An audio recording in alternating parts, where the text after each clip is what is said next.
Oh, the streets are cold and gray, but the fire in our hearts won't stray from the pitch where dreams collide. We'll stand together side by side. Oh, when the Spurs go marching in, when the Spurs go marching in, I wanna be there.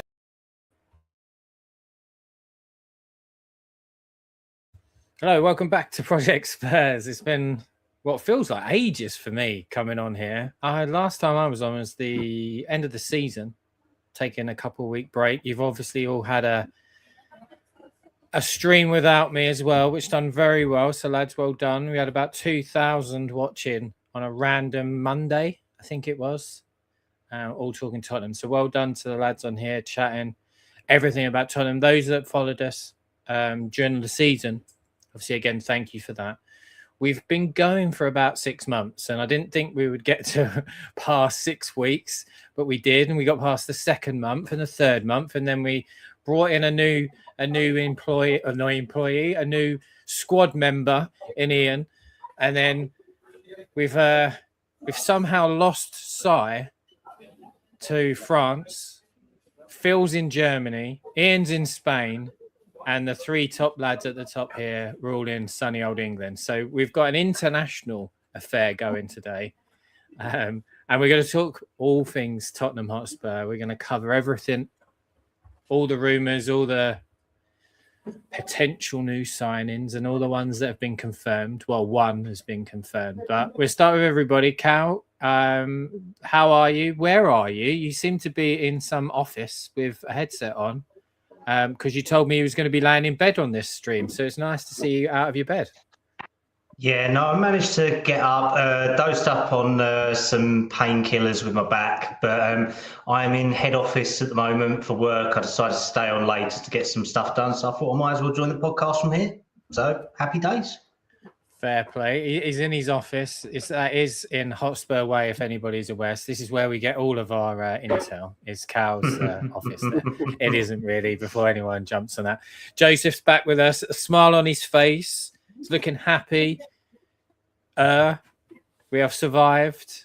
We've signed somebody. We're linked with about 117 players at the moment, and another 72 are leaving the club. Joseph, how are you? It's been a while since we've last spoke. How's things been? Yeah, I'm really good. Again, very happy that the season's over and we can kind of, look forward to the World Cup, but also again get these bits of news about Tottenham, which is really exciting. It's, feels like a transfer window that we've all been waiting for a while. One with real intent. That's how it feels at the moment. Obviously, we'll see how that goes. Obviously, only one through the door right now, for officially announced, but. Yeah, it's really exciting at the moment, and we just got to hope that Tottenham can carry on with how they're acting, and hopefully give us a summer that we can all really look back on and think, wow, that this was the turning point, and this is where Tottenham really got back to the places they should be. So yeah, really, really, really happy about things with Spurs at the moment. Also looking forward to the World Cup, obviously starting very soon. I'm away for the first couple of games. I'm going to be watching them abroad, which will be fun in the bars and stuff. But yeah, looking forward to it, and again, excited about where Tottenham are going to be by the start of the first game of the season. Talking about watching the games internationally, Euro 96, I actually watched it in Spain. I watched the first few games in Spain. Funny fact, I'd have been 11, 12. And in our hotel, they obviously had it on. But they came around, the face painting for all the kids and that. But they did it to the adults. They said, we're going to, put the England flag on everyone. So we're all really excited about it. I think it was against, Spain. No, it was against Germany, actually. It was the Germany game. And we all had the England flags on our cheeks. So we thought. Now, when we all went back after the game to wash it off, it was actually a cross. It was a Scotland flag, which nobody, and the bar was absolutely rammed in our hotel, and all the blokes, all the kids, everybody had this cross, and it was essentially the wrong cross. So yeah, watching games abroad can be quite interesting, especially in England. Obviously, France have just kicked off, Si. I'm pleased you're joining us and you're not there in wherever it is being played. And as Mbappe goes through and nearly scores for France against Northern Ireland. But you are decked out in the, I don't know what this is. It's incredible, whatever it is, with your garlic around your neck. But how are you?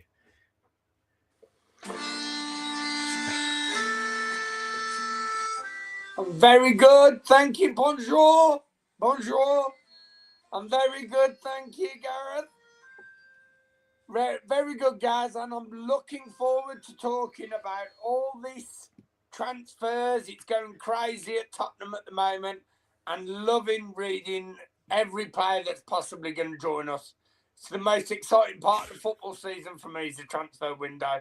And like Josie said as well, I'm looking forward to the World Cup as well. Football galore for the next while. And while we're here as well, fingers crossed on Christian Eriksen. I hope everything's good for him as well. Yeah, absolutely. Echo that. I didn't think we were going to top You Sexy Thing on the last show, the strip. But I don't know where this is going to go next, if I'm completely honest with you. Phil is high as a kite again in the Netherlands, in Amsterdam. He seems to have set up residence there again. Look at the state of him, poor man. But he's still celebrating Paris Saint-Germain's Champions League win. Phil, how are we? Oh yeah, oh yeah, oh yeah. Yeah, no, I'm good. Been trying to gauge the locals' feelings on Van Hecker and our own Mickey and, Verbruggen as well, right? We could be shortly having a Dutch backline again, right? I guess it was a Belgian one before, wasn't it? But this could be the first Dutch backline for Spurs, which should be really good. But look, I'm really happy. I'm just happy that Tottenham is actually making moves in the transfer market. We've obviously got these great free transfers in, progressive passing and all of that. But we're actually making moves now with top quality players. And that's before even getting rid of the players that we need to. Personally, I'm not really that excited about the World Cup. I'm not feeling it this year, to be honest. I'm sure I'll watch the games in the end and I'll get excited in the end. But if anything, I'm just looking forward to getting the new season started again and, getting more signings for us and getting us back to where we belong. And under De Zerbi, we're feeling positive, aren't we? This is a good close season to be a Spurs fan now. Can forget what happened last 2 seasons. Let's move forward. So yeah, all good. Got to move forward. Got to be positive. Ian, we're a week away from the window even opening. We've got one over the line. Another one is all but ready to announce in Senesi, and then potentially Savinho as well. I mean, is this Tottenham or is this Football Manager? What is going on? No, this is Tottenham. In fact, funny that Rudolph should come on, because Rudolph, in fairness to him, has been promising this for 3 windows, and I think it's finally, and it's finally coming home to roost for him and for everybody. What was interesting, I'm just going to pull this up because I had this up for the last show, and I probably didn't read it that much. But when the statement came out from Peter Charrington, everybody's saying, oh, come on, we've heard it all before. But what we got from Levy was this nebulous crap. The board are very disappointed in what has happened.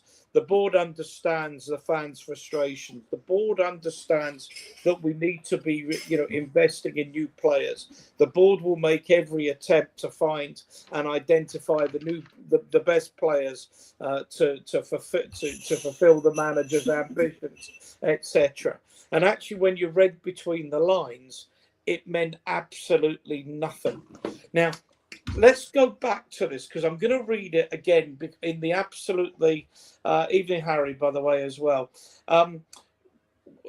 This is what's come from Peter Charrington. Now, I've run a business. Cal runs a business. Si, you've been involved at high level. I don't know about Phil, but we've all been involved in businesses. You don't make promises in public and in writing that can come back and haunt you. We will build a squad led by Roberto as head coach with the right blend of experience, youth leadership to compete at the highest levels of Premier League and European football. We will invest, I'm making the emphasis here, across multiple transfer windows to rebuild, balance and strengthen, with this summer representing an important first step in that work. We will continue to modernise our football operation. We will increase. I'm going through the key bits. That there is an absolute commitment there that's measurable from everybody, by everybody, that the club will be making this kind of financial commitment to achieving the results. So, one, I'm delighted. Secondly, I think this is just the beginning. I mean, actually, I can read Rudolph's stuff, and he said 225. I was looking at a net spend. I was looking at spending somewhere in the region of 300 and getting somewhere in the region of 100 in, with a net spend of 200. I think that's what's going to happen now. I suspect that the board have had more than a bit of a fright, and when you come, someone with football knowledge will tell them, when you keep being in this position, eventually the trap door actually does open, and you fall through it. There's no guarantee you come back. So, with the fact that we've got Senesi, great player, Robertson, great player, probably past his absolute prime, but brings massive experience, know-how, leadership into a group of players that we all think lack that. Everything that says, and Rudolph said, but it's come from a number of sources, that the Savinho deal from Manchester City is now very, very close. We'll go back for the Brighton boy. That should be 4. Yeah, there's a couple of areas I see us linked with more and more wingers and what have you. As I said on your Twitter feed or X feed earlier, Gary, what I want to see now is a highly creative midfield player of the likes of Morgan Gibbs-White. If we can't get him, someone with a similar profile that can open up defences and score goals of himself. To me, he's still the dream signing, as he would have been last summer. To me, he's the signing out of Central Casting. Love to see Alex Scott there as well. But Gibbs-White just ticks so many boxes, and I can't give you a name because these guys trading gold dust is the goal scoring centre forward who can put the finishing work to what goes on in front of behind them. I don't think we're far away. I am really excited by what's going on. Really excited, and no, I don't give a toss about the World Cup either. Well, Ian has covered everything on today's show, so it's been great having everybody here, and we wish you all the well for the rest of the week. And see you later from Projects First. No, I mean, hang on. By the way, you just covered the whole transfer window. Just covered the whole transfer window. We are done for today's podcast. We've got no content for the next 8 weeks apart from World Cup. Yeah, take care, everybody. Bye bye. See ya. Oh my god! If I was quick enough with my mouse, I'd have put the end graphic up like this, which would have been quite funny. But I wasn't quick enough. But no, I echo a lot of your thoughts there. It's got to be a huge summer. It simply has to be. We can't, in any way, the leadership at the club. I say leadership. We can't be in the same position as we were at the end of this season. Just simply cannot happen. Just coming to you though, Si. I think it's the De Zerbi effect, really. Despite finishing 17th last season, as we all know, you got Andrew Robertson, Marcus Senesi, you got Savinho, John Paul Van Hecke, all want to come and play for Roberto De Zerbi. I think that the pull that he is bringing to us is huge, and I'm excited by it. How are you feeling about it? I love the guy, guys. I'm just so excited to have him as our manager of our football club.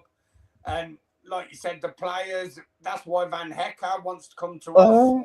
He played under De Zerbi before. He's just a fantastic manager. And as I said, Premier League survival on the De Zerbi Express was the first stop. And then the next stop is European qualification. And he will get us there. I think we've got a manager in his prime. It's only going to get better. I don't think next season we'll see the De Zerbi we've seen the last 7-8 games. I don't think he's going to take any crap from any of the players this time and everything. So I'm just really excited and see all the names we're getting linked with, and thinking that even before the World Cup has started, I thought we might only get Robertson and Senesi in, but could have Savinho and Van Hecker as well as them two. I mean, when I saw this, I was like, as we say in France, Chateau Neuf de Pape. I just couldn't believe it. I was shocked. But, you know, hopefully our owners are going to mean business this summer. And I said, all aboard the De Zerbi Express, guys. Joseph, we need to be serious. The owners need to be serious. But as I said to Ian a minute ago, we're still 7 days before the transfer window open. Potentially open it with 4 brand new signings going into the World Cup. That's huge. But we'll kick off with the first man over the line, which is Andrew Robertson from Liverpool. It's free transfer.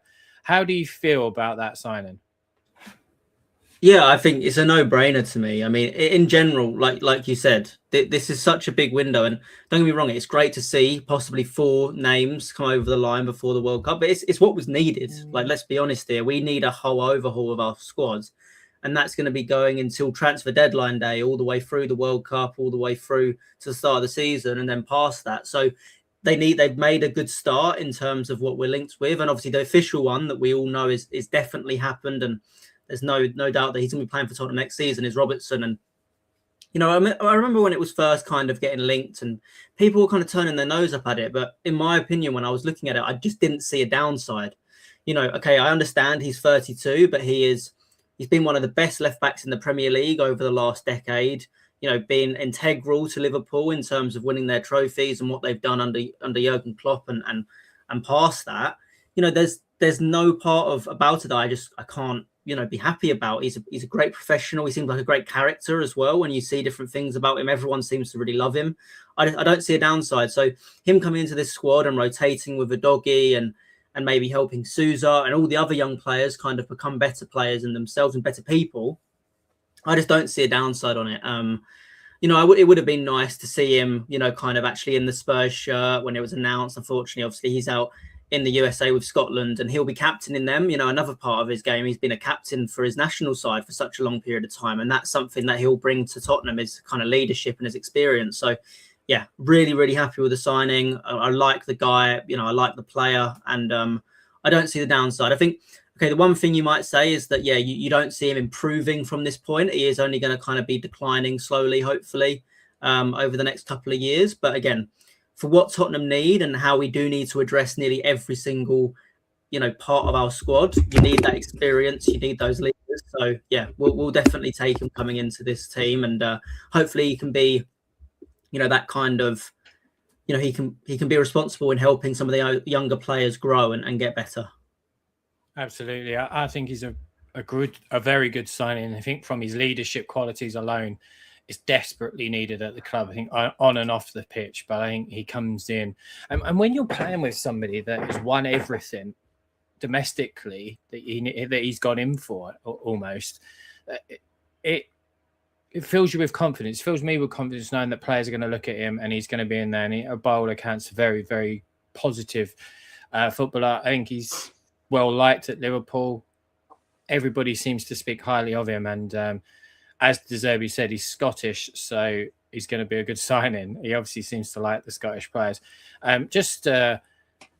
As we move on, there's 600 people watching. We've only been going about 10 minutes, so we really do appreciate the support we've had. All the lads on here, it's been fantastic. It really has, and I'm sure most of you echo the thoughts there of Andrew Robertson. If you don't, or you do, give us a comment on there, and we'll pop you up on screen. But I'm very happy with the signing of Andrew Robertson. I think he coming in is going to definitely help the leadership at the club.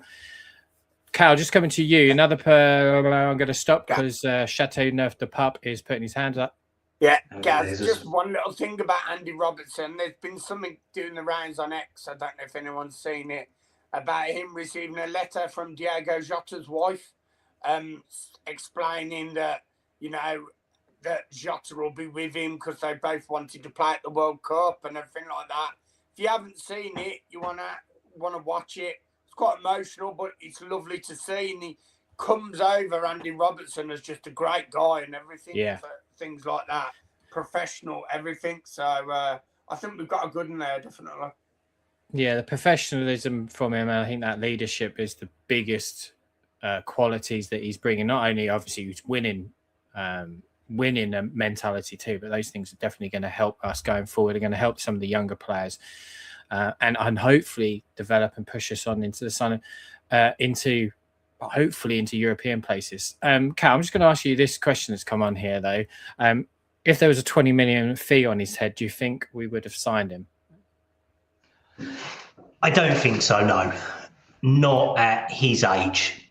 If we're being realistic, maybe if he was 26, 27, you may have moved. But if he was that age, you would probably add 40, 50 million pound fee against his head. So it's an opportunistic move, I think, by the club. And if it was 20 million, yeah, you don't move for him. But for a free, you take him. And like the guys have echoed, he has the opportunity here to mentor a younger age group of players for that. And without having a transfer fee on that, it is low risk. I know we're probably paying him higher wages than probably a lot of the other squad members, but it's still a low risk signing one way or another. I'd like to know what the potential fee was in January when we were trying to get him. It was about 3.5 million they was looking at, apparently, according to some sources. But that's even quite low for that. It's not a lot of money, is it? And I can get why Liverpool probably thought we may as well try and keep him for the remainder of this, the 5 months left of this season. He probably adds things to the club. His leadership qualities alone add to that. Phil, just coming to you, something that has been heavily linked with Tottenham. It looks like it's pretty much a done deal. Is Marcus Senesi from Bournemouth. He is Bournemouth's player of the season. He's rated number 1 in the league for his passing, his progressive passing as well, something that is desperately needed at the football club, especially if Christian Romero leaves the football club. How do you feel about the Senesi signing? Right. Again, it's a no-brainer, isn't it? I didn't expect us to do this signing. His stats are fantastic. I didn't realize that his progressive passing stats were so good as they were, like literally at that level. I knew he was a really solid player for Bournemouth. I knew in the end he was player of the season, I think, there. Yeah. But I didn't know that he was so progressive, like from his passing and stuff. So from that perspective, it's a dream signing for De Zerbi because that's what he wants, right? In those kind of positions as well, right? He likes to have progressive centre-backs. Obviously, he's left-sided, so it's not really a like-for-like replacement to Romero because would he play Senesi and Van de Ven as a back two? I would assume not. So I would assume then that Senesi is basically back up for Mickey, or maybe he's actually going to play Mickey left back sometimes, like we've been predicting for the last 2 years, or rather, say not predicting, but I've certainly been calling for Mickey to play left back for about the last 18 months, and he never has. But I still wonder whether it could happen. But the fact is, Senesi is a great player. He's an Argentinian international. He's going to play at the World Cup. Free transfer, my God. He's 28, I think, is he? So, if he was 25, 26, you'd probably be saying he's worth 60 million, 50 million nowadays in the Premier League for a top quality centre-back. So we've got him on a free transfer. There were other teams interested, I believe. I think Bayern were interested. I think Juve were interested. I think Barca were interested up to a certain extent, but maybe not one, concretely enough as us. And by all accounts, he wants to stay in England. So look, fantastic signing. And yeah, look, he's someone that, okay, I assume that De Zerbi's also not going to play a back three, but if he ever did, I mean, play there's a back certainly three, a possibility. He played a back three in Marseille at times, so there's certainly a possibility. Exactly. Of that. If he wants to play a back three, then he's got a dream setup, hasn't he? Because he can play, Senesi and Mickey as part of the back three. Like, that's an absolute dream situation. And then obviously we need to see what happens with the right back. So I'm sure we'll talk about Van Hecker, and obviously we still got Kevin. Yeah, we'll get on to that as we go through the show. But if you look at 5 stars, Gary, it's 5 stars. It's a 5-star signing. Like any other team in the Premier League would be delighted with that signing, including that lot down the road, right? Who've just won a title. Like, don't let anyone, how do you say, push this signing down. That is a 5-star signing. So, respect to the people who made it happen, right? Whether it's Lange and this new transfer board, whoever it is, whatever they're doing, but respect to the club to actually getting this guy, interested and signed up so quickly. We give them enough pelters, but I think they have to take some credit in the ability to have brought in these two type of players, because Senesi, number 1 rated in the Premier League. I think he might even be in the top 5 leagues, top 5 European leagues for his progressive passing. It's clearly what we need. Mickey van der Ven starting tonight as we speak. He's playing at left back for Holland. There is ability, though, Ian, that he could play left back for Tottenham. You could then have Senesi at left centre back, and then you could have Van Hecker at right centre back, where he is starting tonight for Holland as well. And then you've got your pick between Jed Spence and Pedro Porro. But equally on that, you could go with Danzo and Senesi and a new Doggy and a Spence. You could go all sorts of combinations. There is real depth to that backline now, where I think we were really struggling with it 2 years ago. It's fantastic, Gaz. It's absolutely fantastic. And the most important thing for me is these are quality players, real quality players in every position. And we haven't had that. And, I see some of the stuff online and what have you, and you go, and you put me off there.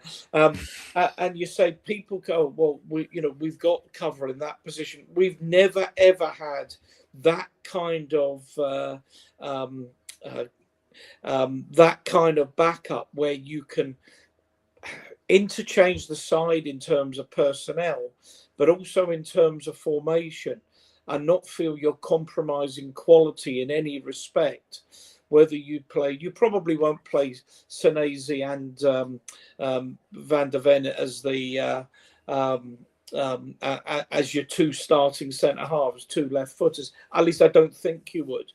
And then Udogie as an orthodox left back, but I could see them alternating. I can very much see Van der Ven playing at left back where he plays for the Netherlands.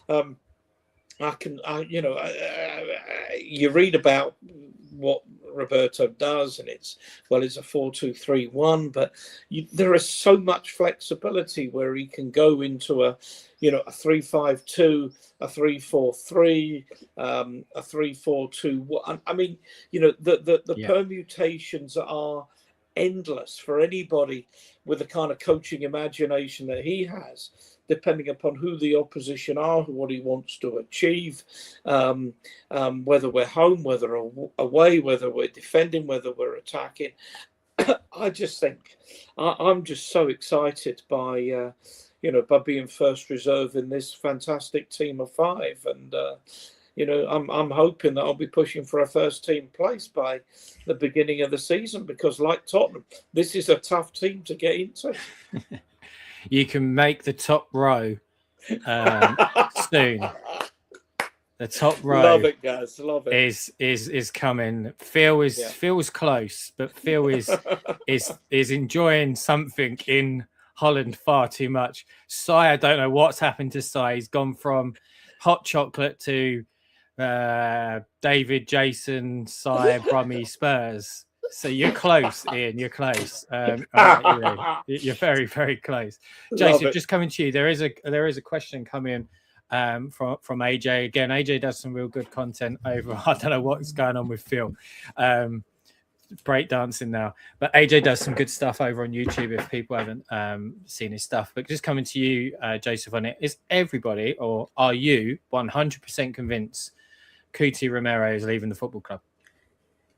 Yeah, I'm 100% convinced. I think some people are expecting to hear some rumors going around right now. Obviously, again, it doesn't happen a lot that these transfers get done before the World Cup, and obviously Romero's going to be integral to Argentina, and he's going to be a big part of their summer. So we're not going to hear anything about Romero until after the World Cup, or at least until after Argentina are out of it.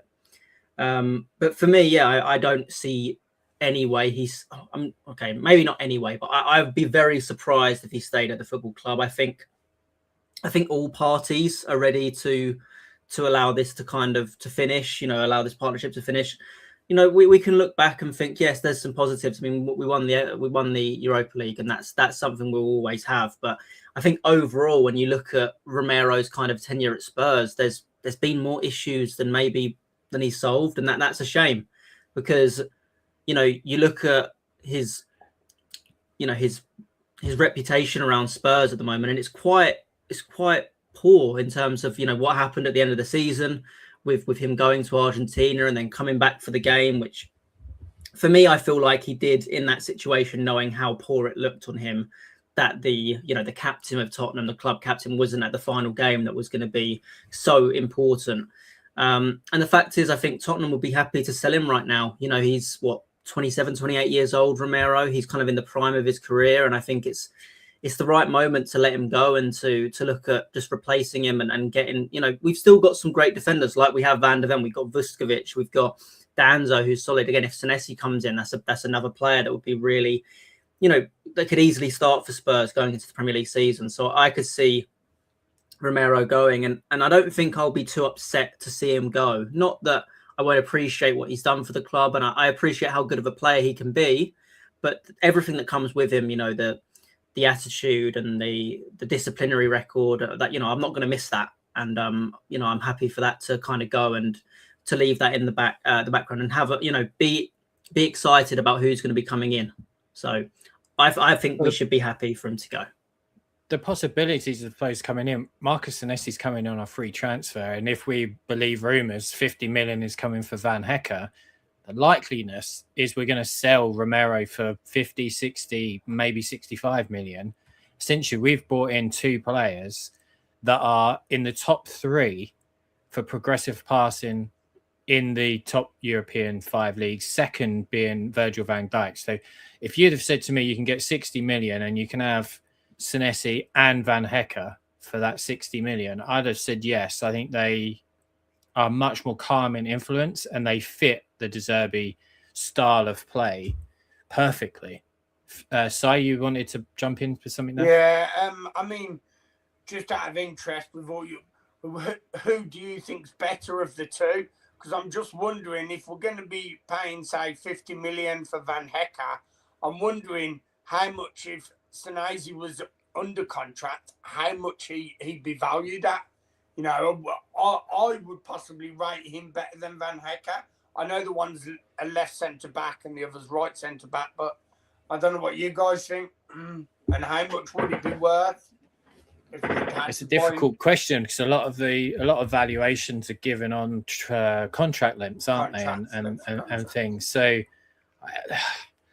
if anything, we're getting a hell of a deal from both of them. And the good thing is, and what's probably the biggest element there, is one's out of contract and one's coming out of contract next season. We are prime position, and the great thing is the location of where we are. People want to come, be it London.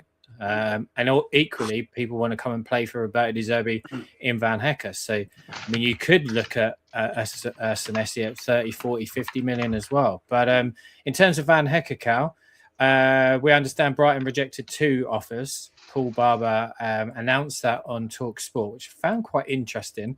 A third is expected, depending on who you listen to, where you're reading your news. A third has already gone in.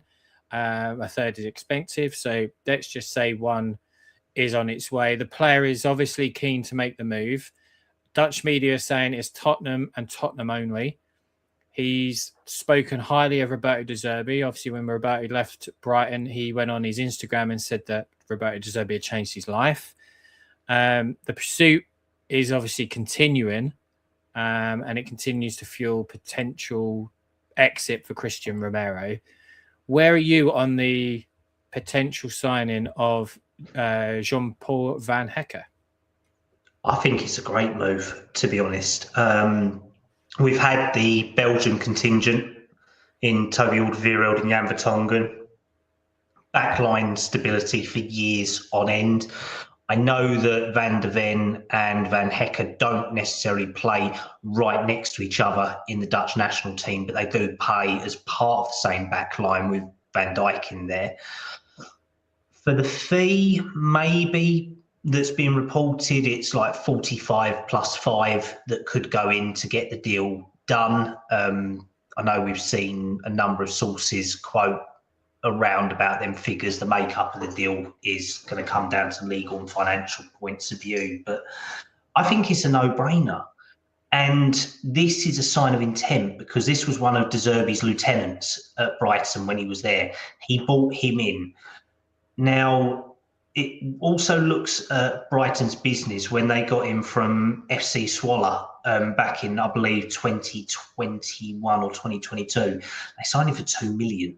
So they're upwards to make 40 million plus profit. So, I mean, realistically, they are in such a good position from this one.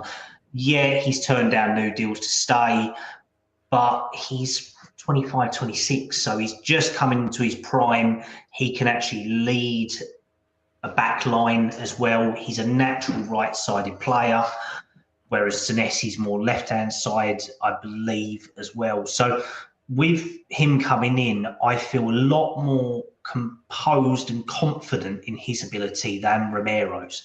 Now, don't get me wrong, I think Romero's been a very good servant to us, but we already saw the writing on the wall. Now with Van Hecke coming in, it's a player who De Zerbi wants. The intent is there by the club to make it happen. So if we do, and from what we've seen, I think if we do get it over the line, which I think is a very good chance for the World Cup, this is very positive business to rebuild a back line that has leaked in excess of 50 goals per season in the last 2 seasons.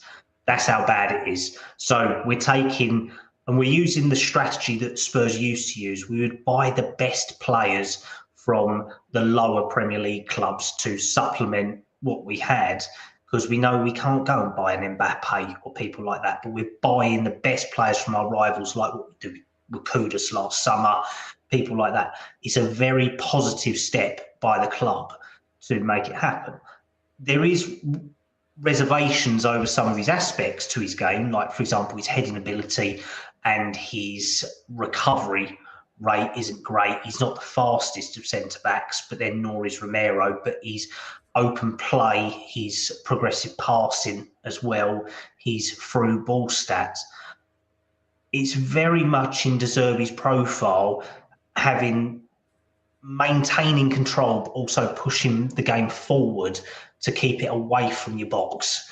That's the aim of De Zerbi's style. And we saw that at the end of last season, that our goal conceded rate went down from, say, 2 to 3 goals a game to 1 to 2 a game. The chances that we conceded at the back end of last season was cut in half after Frankenstein ball and Tudor dead ball football. I think this is all towards what De Zerbi is looking at with Van Hecke as a prime candidate for that. And we're getting a recognised Dutch international player. And we've also got Agent Mickey doing us a favour, where we know we've got Agent Simmons doing it for someone else. I know we'll speak about later on as well.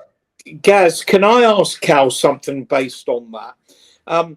What I'm seeing is almost prime Pochettino and prime Postecoglou, at least tactically, in terms of winning the ball very, very high as quickly as you can, getting the ball forward as quickly as you can, getting it into wide areas quickly as you can, getting it into the box quickly to create goal-scoring opportunities. The opposition can't score while you've got the ball in their half. Yeah, the game is about control.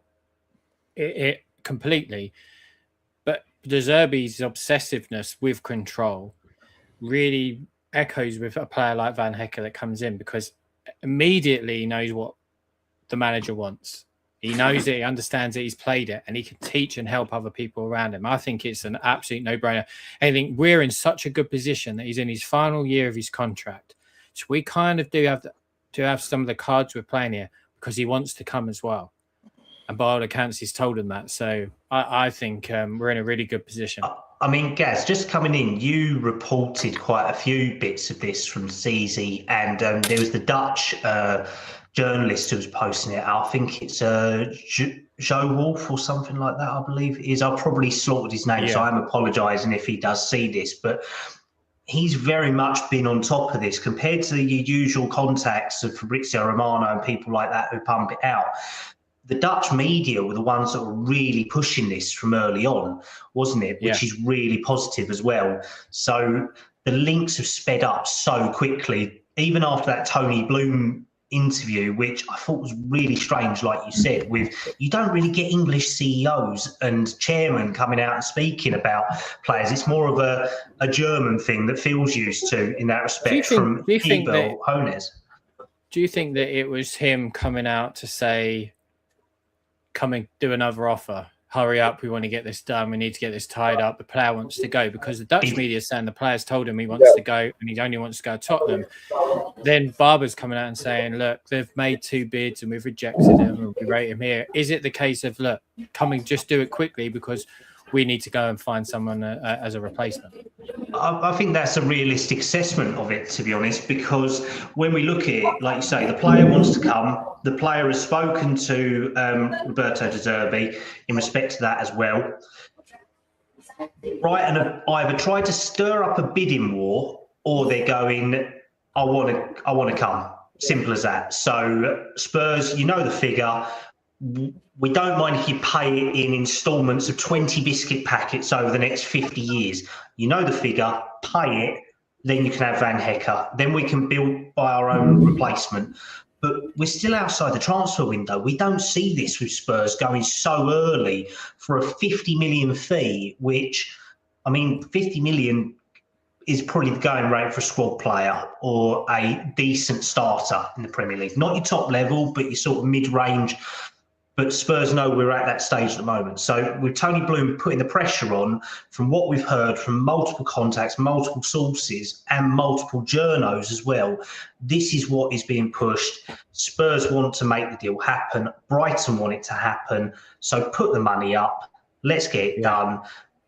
We've already seen that Senesi's done his medical abroad in Ibiza or something like that. So Van Hecke can do it with the Dutch national team in America as well. They can do all the stuff.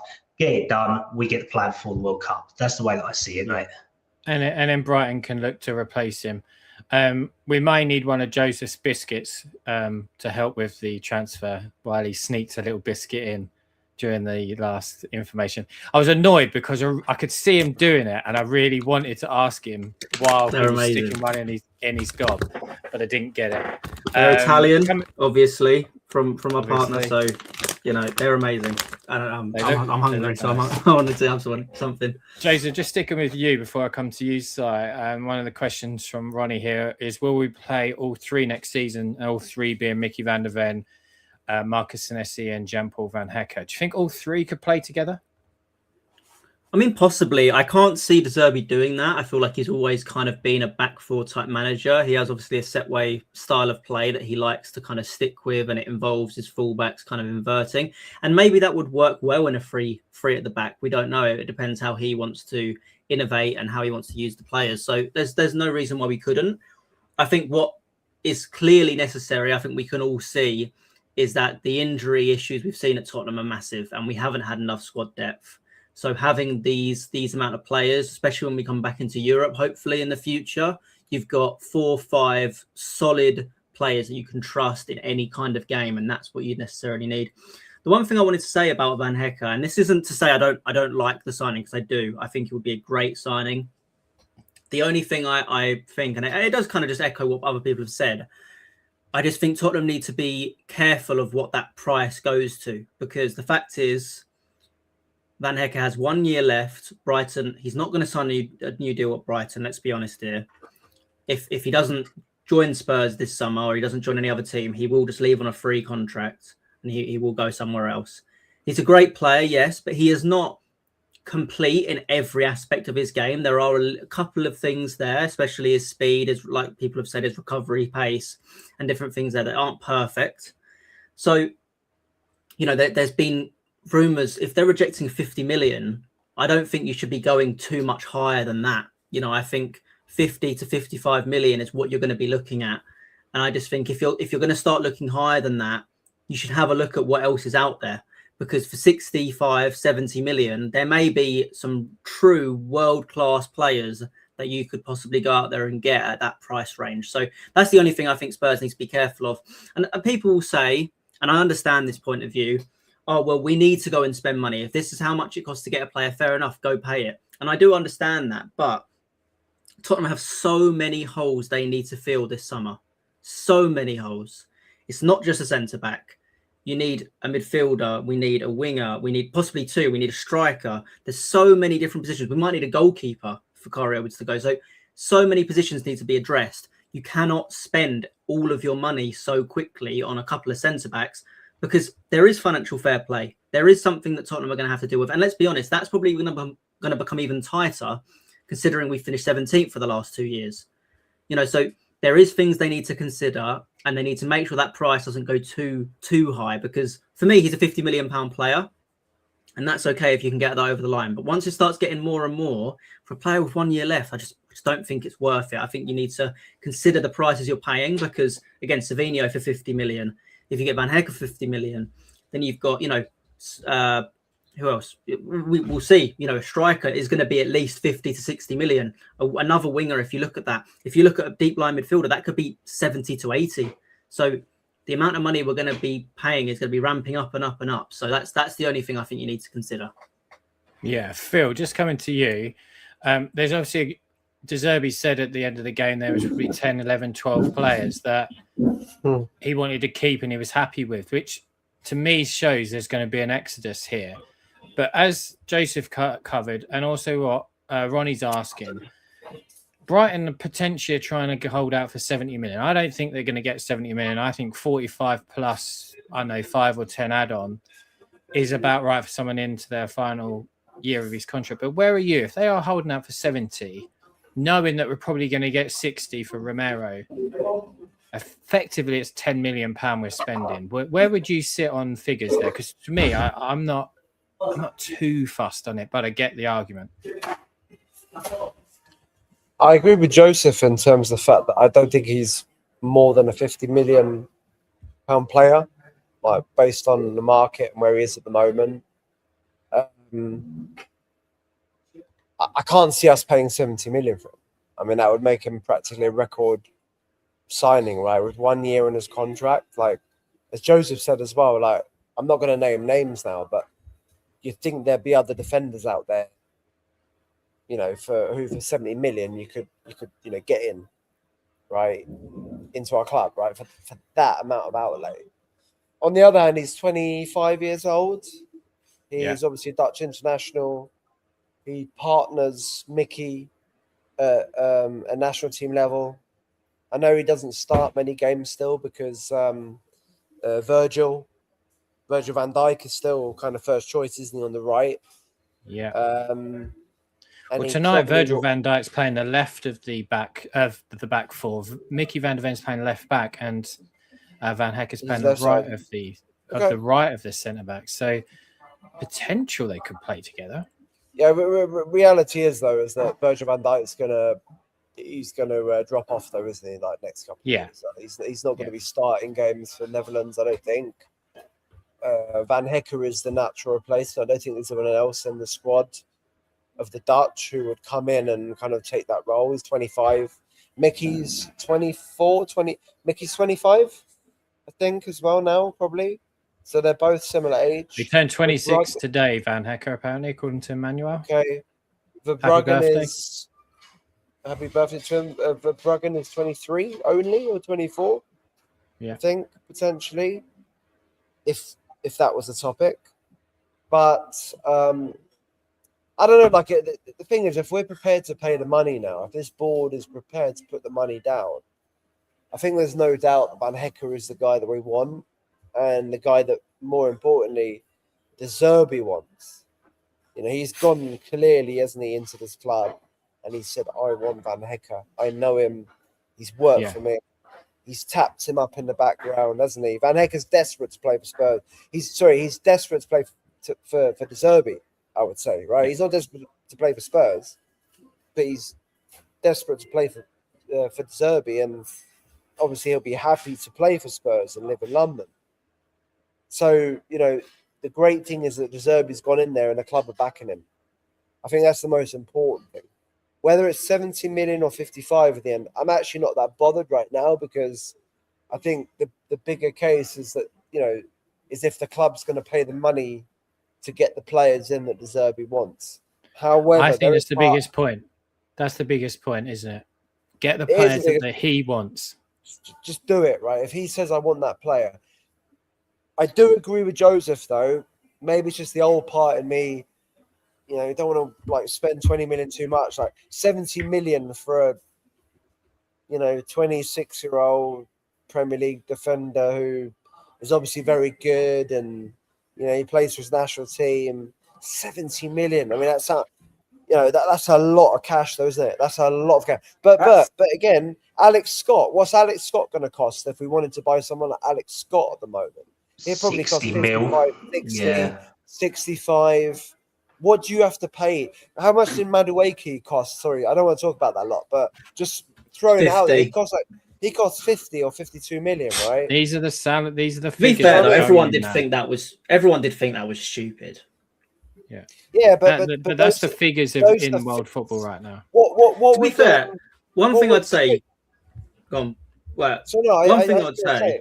No, quickly, go on. You like, do. Tielemans, for example, for Villa. What would Tielemans cost this summer if he was going to be sold, or someone to buy someone like Tielemans? Probably 45 mil, 45, 50 minimum. Only, you reckon? Well, I reckon he'd probably cost 65 minimum, just based on the season that he's had and where he is and his age and everything else. So I think at the moment, for a valued Premier League player, someone who's got 2 to 3 years minimum Premier League experience, is an international and is playing international football every week, you're looking at 55, 60, 65 million. You've hit the nail on the head with that one, Phil, because we're talking about Premier League proven players now. That's where the premium comes from. If we're saying, just say, for example, Van Hecker was playing for Atalanta in Syria, we'd be looking at probably 35 to 40.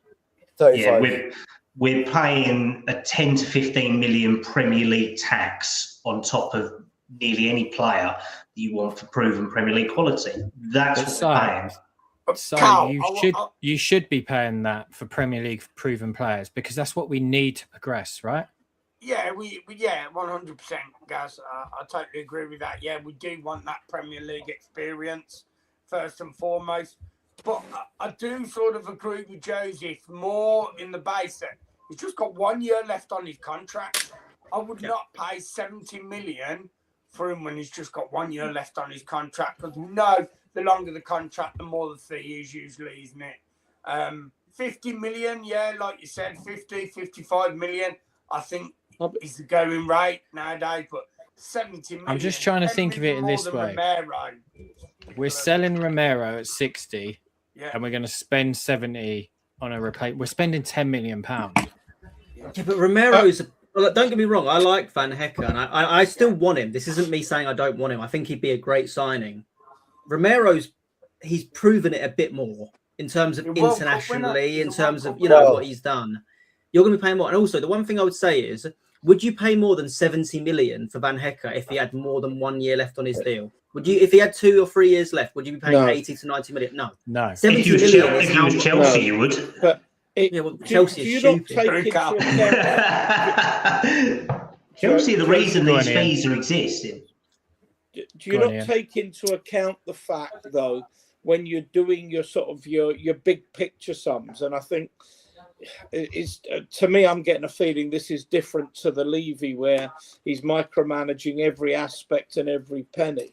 That when you say that you've got Robertson for nothing, who might be worth at 32, 5-10 million, you've got Senesi for nothing, who might be worth what's your assessment of Senesi? I mean, 50, 60 million? I'd You say know- it's on par with Van Hecke. I would. Well, let's call it 50. So you picked up 55 million pounds worth of talent for no spend other than your agent's fees, signing on fees and whatever. So if I'm just looking big picture, I wouldn't be paying 70 million for Van Hecke either. I'd be saying, no, to hell with it. Come and join us next year on a free, Yeah. and the job will be there for you. And call Brighton's bluff. But they're bloody good negotiators, Brighton. Barbara's Also, a good yeah. negotiator. But by the same token, if it's an extra 5 million, 7 million, an extra 5 million, 7 million to get it over the line. When you think conservatively, we've just picked up 55 million pounds worth of talent for absolutely nothing. I think that's where I want this club to look at the big picture rather than the minutiae, which seem to dominate our thinking under Levy. Yeah. Ian, for me, like we get Van Hecke. A question I want to ask you guys. I mean, we'll have Van Hecke, Danso, Senesi, Van der Ven. You know, where is that going to put Vuskovic? Is he going to go back out on loan then for another year? Because We'll he's come to gonna wanna play, Vuskovic. and we're only playing 1 game a week realistically next year, aren't we? We'll come to Vuskovic slightly after the rumoured ins, and then we'll cover Vuskovic on the out. So we'll come to Phil on that, 'cause he's probably the one that will seen him the most. But in terms of further people that are being linked, just before we get to that, there's 1,700 of you watching, which we really appreciate. So everybody's Twitter is on the screen if you wouldn't mind giving us a follow. And if you don't follow us on YouTube, if you can, 'cause we're pretty close to 500, which is the first sort of milestone you get on there. So we'd really appreciate if we can crack that out. It'd be great. This is a funny one because some reports are saying he is and some reports are saying we aren't. But Crescencio Somerville from West Ham, apparently, according to TalkSport, Aston Villa, Everton and Tottenham are all likely to bid for him. Ian, where are you on Crescencio Somerville and potential links to the club? I like him. I like him a lot. He had a very good, end to last season. I do worry. Is he the player that really gets us to the next level going forward? So I see shaking his head, and I can sort of see that. It's difficult because he's another player who's I think is a really good player. But I like Tell. I do like Tell. I think he's got ability. I think he's got a high ceiling. I think he needs game time. I think we live in an era where everybody wants instant results. And if a player doesn't achieve instant results, and there's something in the Vuskovic thing here, if a player doesn't achieve instant results, he's automatically dissed as absolute crap. Teller to me has a lot of ability, as does Odebear. They're young players that need to learn and develop their games, perhaps with a little bit less pressure. But they need to get game time to do it. I'm not convinced that Somerville, much as I really like him, is the kind of player I'm saying, let's splash 50 million of our big budget, but let's splash 50 million of him. I mean, when you talk about, for example, Savinho, I think Savinho's got more than Somerville. And I wouldn't want us to spend money on Somerville and Savinho, both relatively raw talents. I would be looking for more of that money to be spent on an established player. I don't want us to have 6 players in wide positions, because Mikey Moore may come back as well with raw potential. We do need finished articles, albeit that the other side of that particular coin is we know he's Premier League proven, and we do need Premier League proven. And this is a difficult one, and this is what people get paid some seriously big money to make those decisions. But for me, if we were going to buy another winger, and to me we've got an abundance of them anyway, I would want us to go for higher quality than that. But I'm more bothered about having a real high quality defence opener, goal scorer. I mentioned Gibbs White earlier. That kind of player, and another really good finisher at the club. More than, to me, spending money on Somerville. Much as I like him, and it wouldn't upset me if we signed him. So Somerville starts for Holland tonight. He's currently playing for Holland. He's linked. There is the links. Obviously, were in January as well. There's links saying yes, we're going for him. No, we aren't. If we end up signing Savinho, which by all accounts seems to be basically done now, if we go for Savinho as well, that is in my opinion, that's a proven that we have a long-term worry over Kudus and Kulusevski, and we need something in, because we've got Odobert out as well, and we need further depth. So if we go for 2, there's a longer concern, I think, in those forward lines. Joseph, just coming to you quickly on Somerville, where are you on the potential? Because as I say, this is very light rumours, because there's some people saying no, but TalkSport are saying yes. And I mean, Alex Crook is the one that's saying it is happening, so we can take that with a pinch of salt as well. I think it's one we'll see. There's definitely a player there. Like, we've seen it in sparks. We haven't seen it over a long period of time. He had kind of some dips in this season. There's a reason why West Ham were where they are. That was a whole team. That wasn't 1 or 2 players. That was an entire squad struggling to perform. And again, in moments, he saw, we saw what he can be. But again, I agree with Ian. I don't think he takes us to that next level. I don't think he's really going to be the player that takes us back to European football or really thrives. And you know what? I might be wrong in that. He might have that potential, but I just don't see it personally. I don't think he'd be the player that I would look at. The fact is, it looks like, and I know we'll get onto that, it looks like Savinho is one that is more likely to happen than not. And if you are still looking at another winger, for me, that needs to be either a really quality young player. One player that comes to mind for me is Antonio Nusa from Leipzig. I think he's got potential to be world class, and I don't see that in Somerville's case.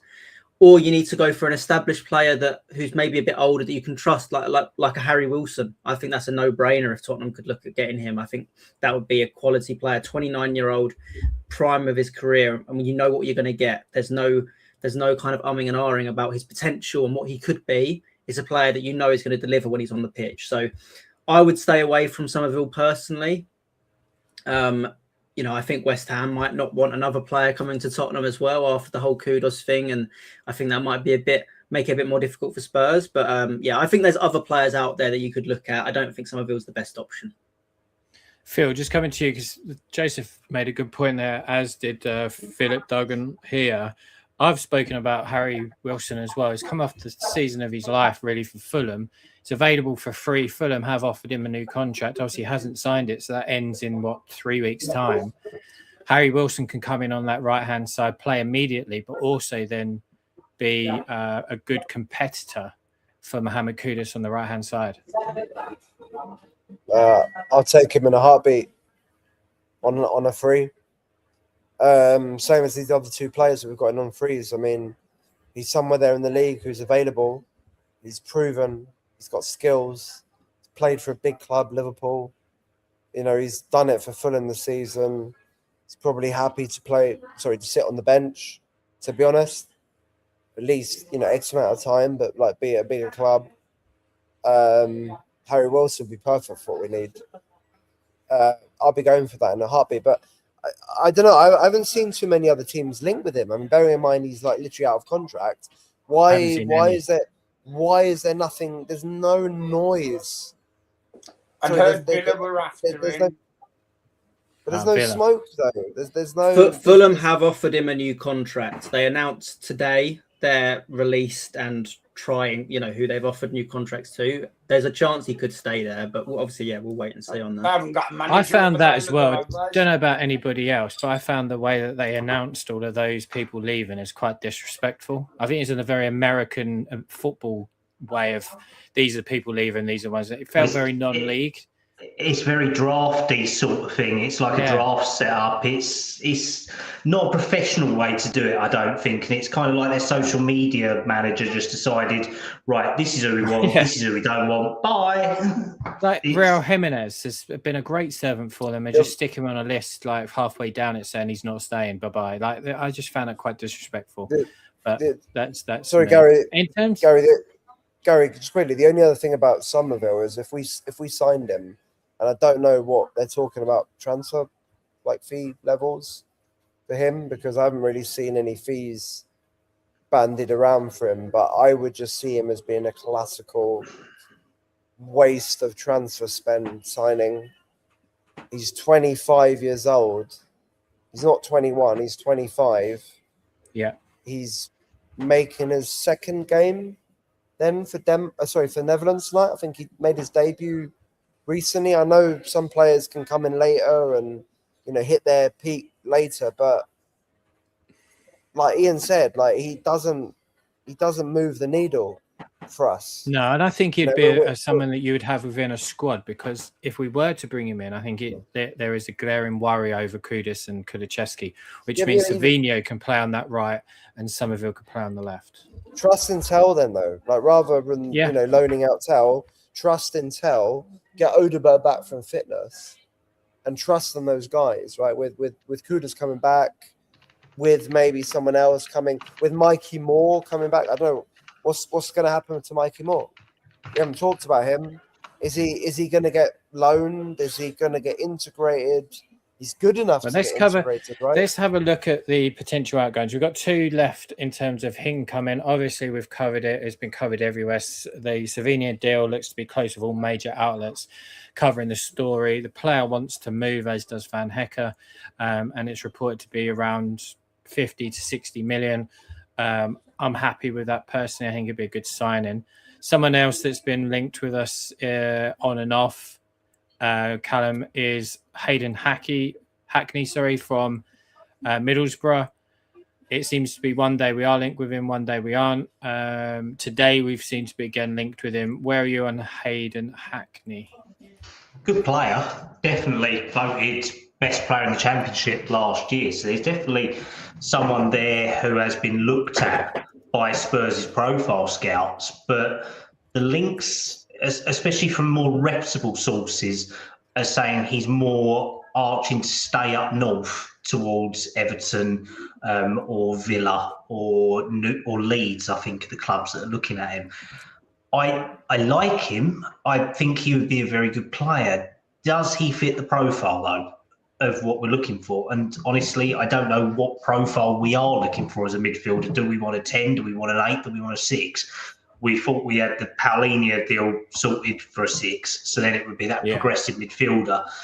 Hackney can fulfil that role. Him and Alex Scott are very similar in their ways, but Hayden Hackney's more 22, 23 now, so it could be that we say we don't want to miss out on it because we've missed out on Eze, Walton and other people coming up from the Championship previously. But then also, why haven't someone gone for him? I believe there's interest there. I don't think it's that strong at the moment. I think it's his name is on a list, and I don't see it being an early window one. It's one of them where I think it could drag on unless someone's going to cough up 25, 30 million straight up for him. He turns 24 in 2 weeks. For a 24-year-old that's probably rated at 25, 30, 35 million, I would personally keep use that money to get Alex Scott over the line if we could. That's just personal. I don't know about anybody else. No, but Gal, you're not wrong, because he hasn't made any Premier League appearances. So yes, we like the idea of Championship players of what we want, but there's only so far you can go with that. And I think the risk factor is higher than I would go for personally, unless it was an opportunity at the end of the window where he's pushing to go. I think that would be a slow burner for me. Okay, Phil, just coming to you on outgoings potentially, depending on who you believe, where you don't. I understand that Luka Vuskovic is likely to get assessed during pre-season of whether he's going to be staying next season in terms of competing in the first team, or he's going to go back out on loan. It doesn't look like the club will sell him. They'd be silly to sell him unless something extraordinary comes in, and it might be too good to turn down.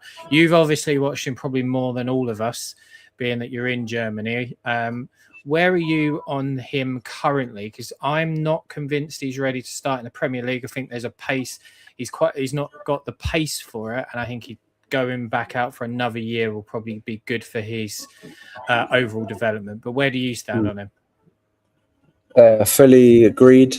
Fully the same opinion, I think, as you. He is lacking a bit of pace, which he's been trying to work on.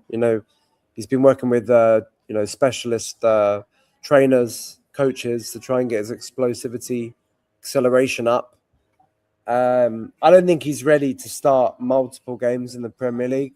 It's probably okay to come in and play the odd game, but I don't think he's ready to genuinely start games and then kind of keep his place in the team. And my issue is we're not playing in Europe next season, so we're only playing Premier League games, right? We've got a week off every time.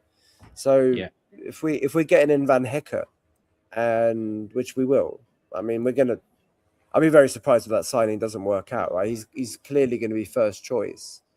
Then you've got Danzo. We're not going to sell Danzo. Big Kev's going to be there in the squad as a backup. We're going to sell what's his name? Dragusin. Yeah, Dragusin, exactly. We're going to sell Dragusin, obviously. Well, hopefully. But then we're fine, right? And if we were to keep, or if we were to kind of recall Vuskovic, then when's he going to play? Yeah, because it's not about resting players, then, is it? You're basically dropping. Well, we've got the cup games, so the potential is playing 45 games next season, but still, it's probably not enough for him. No, but what's the point? What's the point? He needs to play every week at the moment. He's only 18. He's not going to be happy if he's not playing on a weekly basis. I would have thought. No. He's only 18, and people make the comparison to someone like William Saliba. I might be wrong, but I think he went out on loan when they signed him, and they only brought him back when he was 21. He went out like 3 or 4 loans, didn't he? Like 3 or 4. Yeah, 3 size. And we have to bear in mind that Saliba, as much as I hate, Arsenal, and I hate Saliba and everything else, unfortunately, Saliba probably is one of the top 5 centre-backs in the world, right, at the moment. Probably. Arguably. But he's up there somewhere, right? And they did the right thing with him. And there's no rush with players like this, right? They can get their experience. And, Vuskovic, he's just played a really good season with Hamburg. I know he said himself there's no chance of going back to Hamburg. I don't know why he said that, because there's every chance you can go back to Hamburg, to be honest. There's no reason why he can't go back to Hamburg, right? I would assume that we would anyways offer him a new contract this summer, which we have to, I think, because he's on. We talked about the other week, didn't we, on the pod? We worked out that he was on 15k euros, 12k pounds or something a week, which is peanuts for someone of his quality. And we have to remember he's going to be starting the World Cup games for Croatia this summer. So bump him up with a new contract. He's got 4 years left now. Still, so there's no reason to sell him. There's no reason to sell him. Spurs have control. His agent can say and do what he wants, and Vuskovic can say. Bayern can say and do what they want. They want him, right? Or they're trying to position themselves. They can do and say what they want. He's got 4 years left. 4 years left. It's up to us what we want to do. Am I correct in thinking that he's got a super agent? Isn't he one of Penny's or Harvey's? Penny. It is Penny. It's Penny's. Yeah. It's his company. And he lords so- his players out constantly, doesn't he? Because he's making extortionate agent fees from it. But Spurs have the power on this one, realistically. Yeah. Yes, we want to see our nice, shiny toy come up, and Phil's seen him play more than probably any of us here. But there's no point. We're not got the games next year to do it. And if we're signing two top quality centre-backs already, do we have space for a third? He's an outstanding player. He's in the top like 1% of his percentile, right? His age for centre backs. He's got the potential of being like the best centre back in the world. Let's put it that way. He's got the potential to be that, but his game isn't perfect, and we can't offer him enough games next season. He's not going to play ahead of Van Hecker or I wouldn't even play him ahead of Danzo. If Mickey's playing, if Mickey's starting games on the left and you got Big Kev next to him, there's no reason to play Vuskovic next to him. He's not going to make us better. I don't believe that, right? We'll see. I don't believe that. So we'll see on the situation with him. I think the new contract. Yeah, I think the new contract's probably what's going to come in and let him go out on loan. He seems to want that. I'm going to take this one from Broadbean. We must find room for 3 talented youngsters: Vuskovic, Moore, and Mason Melia. If we don't, then we may as well pack the academy in. Mason Melia we bought in January, so it's hardly come through the academy. Vuskovic has never played for it, and Mikey Moore was accelerated through. But I get the sentiment. I understand the nuances from it. We need to find a better pathway for our players. Coming on to Mason Melia, it's been sort of told to us that he's likely to join the pre-season ahead of being assessed similar to Luka Vuskovic. So he'll be in and around the first team in the summer, which I think is good for him. We definitely need a striker. So I think it'll be Dominic Solanke, Will Lancashire and Mason Melia. They'll be the 3 that are sort of be assessed. And then if we can get a striker in as well as competitiveness, who knows? But the striker market is very, very low at the moment. So for me, and I said this last summer, Will Lancashire should be in and around our first team. I think he's got a huge, huge upscale. There is something very, very special about that football player. And he gives me a bit of Harry Kane sort of vibes about him, the way he strikes a ball and his positioning. I went and watched him live a few times last season. And it was a pretty poor Oxford team, and he was very good. So I'm excited about him, and I'd like to see him within the first team. Ian, just coming to you, someone that you talked about earlier that you would like to see given a chance, but he is being linked away from the club. Bournemouth are rumoured, to be interested in Matisse Tell. Yeah. Where would you be on potentially letting Matisse Tell go out on loan next season? Don't want to see him go. I think he's a player that is only going to get better if he's given game time playing alongside quality players that we have at Tottenham. Just can I go back to Lancashire? I think you and I are absolutely on the same hymn sheet on this. That Lancashire has something about him. I saw him the first time I saw him was at Hearts 2 years ago. When he and Elisa, is it the boy that's going, the South American boy? The two of them had 2 halves each, or 2 quarters each, I should say. And it was chalk and cheese. Lancashire was head and shoulders. Yeah. Was it, Ian?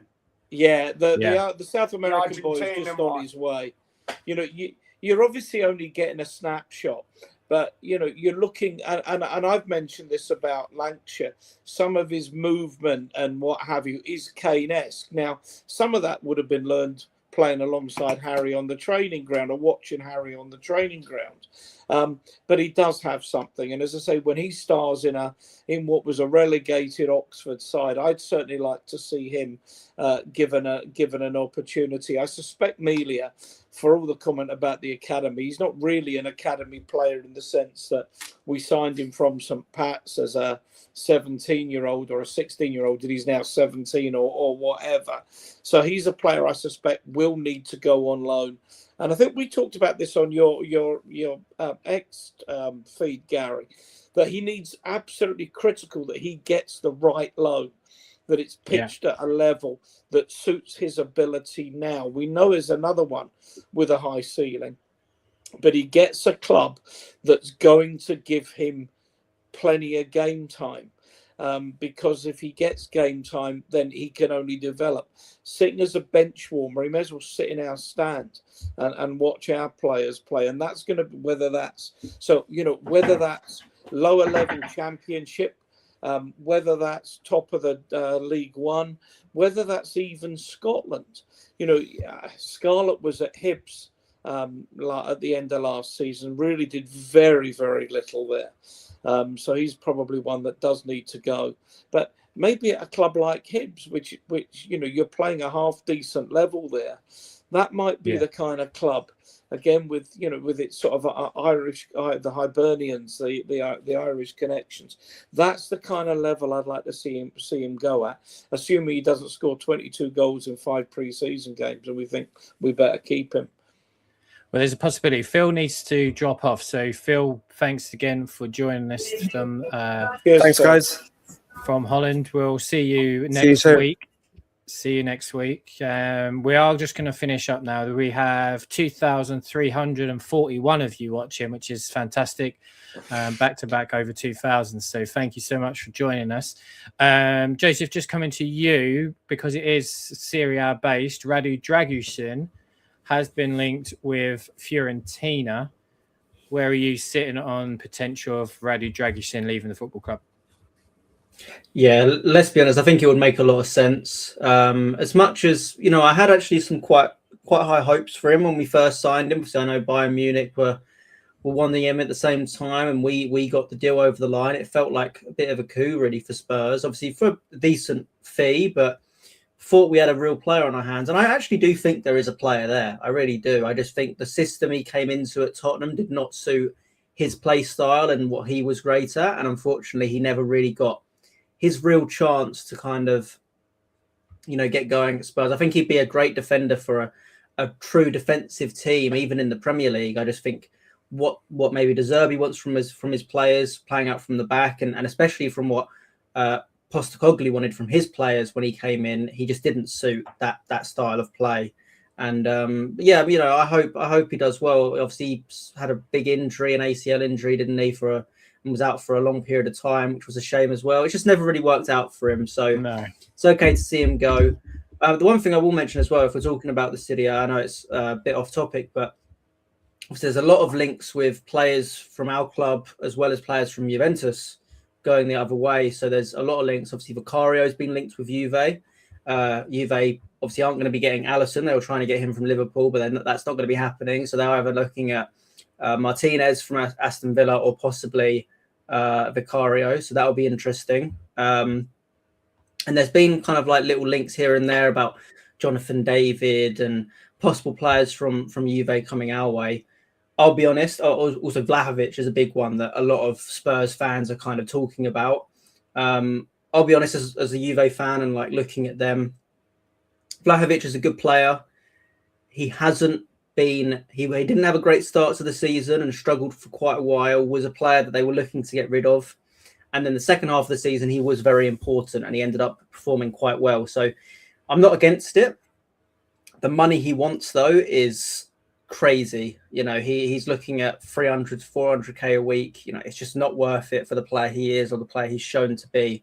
So I don't think that's the right choice. And Jonathan David, a lot of other Juve players I'd kind of keep away from. There was one link recently about Spurs looking at Bremer, the Brazilian centre-back. I think that would be amazing. The only problem is he is a bit injury prone, but his actual ability, every time I've watched him, he's unbelievable. So that wouldn't be a bad replacement for Romero if he was to go. But yeah, interesting times in the Serie A about, obviously interesting for me about Juve and whether some Spurs players go there. I know there was a link of a doggy possibly going to Juve. I doubt it will happen. Yeah, but I can definitely understand why Juve want him. Another Italian to be in their defence. So yeah, it'd be very interesting. For some reason, Spurs and Juve have this link. There seems to be a lot of players, or obviously Fabio Paratici and stuff like that, all kind of linked. So it's if there's anything else, I'm happy to kind of keep everyone updated on that. Well, Vicario's obviously been linked, as you say, with Juventus, but it looks like they're probably going to try and go for Emi Martinez at Villa, as you say. Udogie is linked with Juventus as well, which kind of makes me think why we're potentially going for 2 centre-backs, which might mean shifting Mickey over, but who knows? I think Udogie needs to stay at the football club. I think he's a very, very good player, so I'd like to see him stay. There is 2,500 of you watching now, which is fantastic, so thanks from all 6 of us. Obviously, Phil's dropped off. That's, I think, got you all up to date where transfers are at the moment. We'll just look at any questions. Sai, thoughts on alternative free striker Darwin Núñez? I understand he's leaving Saudi, isn't he? I'm not sure which of the Saudi clubs. I know, is it El Halal? Or one of them anyway. Darwin Núñez, potentially? What would you think on that? Not my cup of tea, Gaz, to be fair. I mean, if we're going to go for a free agent, Joseph mentioned Vuskovic. That's who I'd be looking for. Vlahovic. 100%. Oh, Vlahovic. Vlahovic. Yeah, Vlahovic. Sorry. We've already got Vuskovic. Yes, I think, again, Si, it's not the player. The player has definite potential, and he could be a good striker in the Premier League. It's just the wages he's wanting is something I can't see any team paying. So I'm interested to see how that changes, because that's the reason why he's not going to be staying at Juve. You know, there was talks about him possibly staying. Juve were interested in keeping him, especially after that second half of the season, because he was really important to Juve kind of getting any goals. Because Jonathan David and Lois Openda were both awful. So he was really integral to it. But the money he's wanting is just astronomical for the player he is. And there's a lot of teams that will be sniffing around the quality of player, but whether anyone will be willing to match what he's wanting in terms of money will be very interesting. I mean, Darwin Núñez, like that guy. I mean, he didn't do that well at Liverpool either, did he? Let's be honest. He's, didn't have the best of times. No. We'll go back to the questions. One for Cal. Manchester United want to buy Cuti, Romero, and are preparing an offer as per Gaston Edlu. Where are you on that? Because you did put something in the private chat that's just been pinging all night in my ear. Where you're saying Barcelona and Atletico Madrid might also be interested in him. Yeah, that one's through intermediaries from what I've heard. Someone sent me a message whilst we was live on that saying that they was looking at it. But then this Gaston Edel one's come out. Gaston Edel, I believe, is an Argentine journalist, so likely coming from one of their camps with the national squad. I wouldn't really want to sell to a Premier League rival, but I think that's where we would get the money from. If we really wanted the money, then, I mean, this idea of us not selling to Premier League clubs, I think the days of that are gone, to be honest. Well, that was a Levy thing, wasn't it? More than anything, wasn't it, Cowboy? That's the thing. And I mean, Romero's mates with Lisandro Martinez. I believe he's still at United. So there's an opportunity there. But I think Barcelona and Atletico would probably be the dream scenarios if we can do it. But like a couple of sources have reported, if people can't afford the Romero deal, we might be offered players or part exchanges and stuff. Send me like Rashford and 30 million, thanks. Yeah, I mean, I think we're all in agreement that Rashford would solve our frontline issue if we got him. I mean, like you said earlier, the striker market's crap. The homegrown players we've got could answer it, but if we're going to get 2 wingers, might as well get Rashford in there. But there was links saying that he weren't even interested in Spurs. He wants to stay at Barcelona, didn't he? And so would I. I would rather be Barcelona than North London. Well, exactly. I mean, you're in the biggest summer. understatement I've ever heard. Yeah. Do you I think not I'd want to stay. think we will get a striker in then, guys? You don't think? No. I think it's going to be. I think it's what a position that we really need to be looking at. We need it. There's a difference between needing and getting, because I just don't think the striker market's strong enough. No, I think we have to. There's more chance though, versatile forwards. I think that's where the ideas are going towards. I mean, like what you said, Joseph, Juventus had Jonathan David, who is theoretically converted winger now, and Lois Openda. I mean, hasn't Lois Openda just gone to Juventus on a permanent or something like that? Yeah, they're looking to sell him already. They were forced into they were forced into the buy option, so he came on loan. Brilliant. That's like FM. That is an FM clause. No, I mean, you Can't get rid of it. They had a really poor window if you really look at it. I mean, Lois Openda came in on a loan with an obligation to buy. He obviously triggered that obligation to buy so they have to buy him. But because of how crap he was, they want to sell him. So they're going to actually they're trying to get rid of Lois Openda and they're putting an offer for Randall Kolo Muani as well. They're looking at Alexander Sorloth from Atletico Madrid, so that will be an interesting one. That's one they really like. I think Sorloth's a good player. I mean, he's someone that isn't great, but he does his job. Someone like Mateta. But the striker market is so poor out there. Yeah, I think we would be better off, and this is just my own personal opinion, looking at a versatile forward option. Because remember, Sonny, one of the greatest players of our time, was a converted forward. He wasn't a striker, and he's one of our top 10 goal scorers. So it is achievable. What can I throw in something absolutely out of left field? Oh, here we go. Somebody like, well, I'll tell you, because with Iraola going to Liverpool, that I look at that and I think, is Isak his type of striker? And I'm not There's convinced. no chance, Ian. You just know where I'm going with this. That there's so much, particularly with a managerial merry-go-round, that there may be a big player with a lot of ability that a new manager might not fancy. And I'm thinking out loud that perhaps that Iraola may not fancy Isak, and that might be one taking a chance on if I'm right. No. Mile out of left field. I don't think we're going to get a striker this season. I think we'll stick with Solanke and Lancashire, because next season I think they're going to go for Harry Kane. Yeah, I think you're right, Gal. I mean, to be fair, based on Ian's theory, Spurs are already expanding their medical department to add a morgue and a burial ground. So, I mean, we are literally making it prime real estate for Alexander Isak to join us. That we don't need an injury-prone striker. He's proven that he cannot stay fit for. I think even Harry then, Kane, Liverpool- they'll go back for him. Liverpool won't have Ekitike all next year. There is zero chance they look at selling Isak. Yeah. Zero chance. Because I just think the striker not going to market be is poor. there.